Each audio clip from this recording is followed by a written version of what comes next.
Dan Dickau, Scorebook Live, Washington. GSHL 4A Media Day here in Vancouver with Heritage head coach Brian Childs going into his second year as the head coach there. Not at all a stranger being to a head man. Spent over a decade as a head coach back in Indiana. Coach, I want to first off start and ask you, you come from the hotbed of Indiana where high school basketball is deemed as a pastime. How does it compare to high school basketball here in the state as far as following and excitement? Well, I think basketball here is really undervalued. When you get in other parts of the country and you think Indiana, you think Kentucky, and then you come out here and we saw the league that we played in last year and just some of the individual talent that this state produces. I think it's highly undervalued, maybe nationally. That's incredible to hear because a lot of times you hear about Seattle market and there's always great players. But if you look at the amount of state titles that have come out of Southwest Washington, there's been a number of them.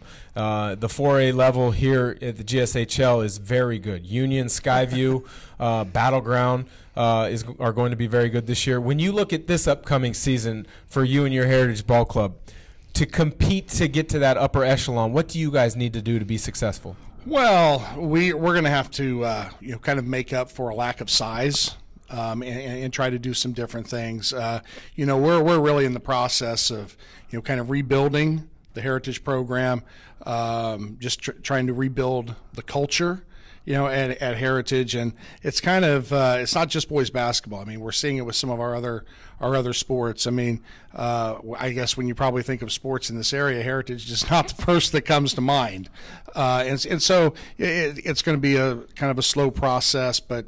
We have some building blocks this year. We have some older kids that I think are kind of mentoring our younger kids. We have a pretty good freshman group that I see as being able to make an impact in a year or two, and so that's just really we're just kind of focusing on us. I mean, our league. I mean, you kind of hit on. I mean, it's those top four teams, and Camas is always Camas, and so when you throw them in with the other three. It's a pretty competitive league night in and night out. Well, you mentioned off camera 6, maybe 7 returning players, 2 or 3 that played big minutes.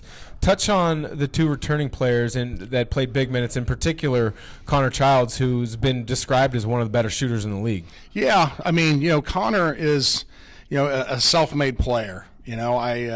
Obviously. Yeah, me and my son, I've kind of watched his growth and development over the years, and I mean he's turning himself into more than I think just a shooting threat. We're going to need him to provide some leadership. I mean he'll have been a 3-year starter for me, so I mean he kind of knows what we want to do, how we want to do it, and so we're expecting some big things from him.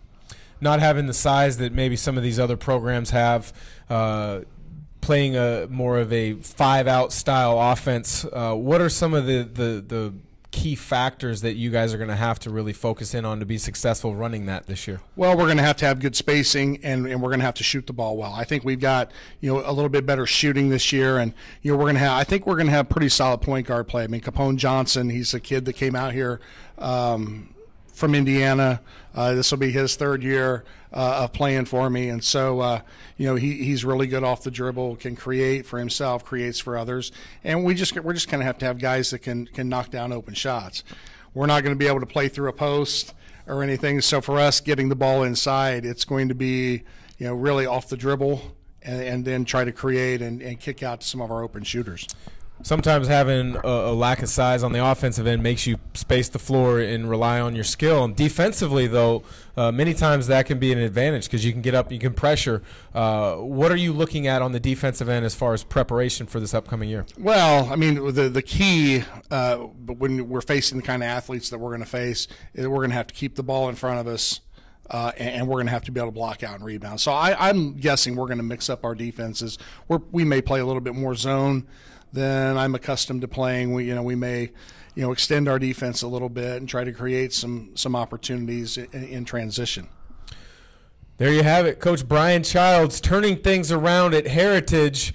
Look for them to make that upward climb at the 4A level. For Scorebook Live Washington, I'm Dan Dickau.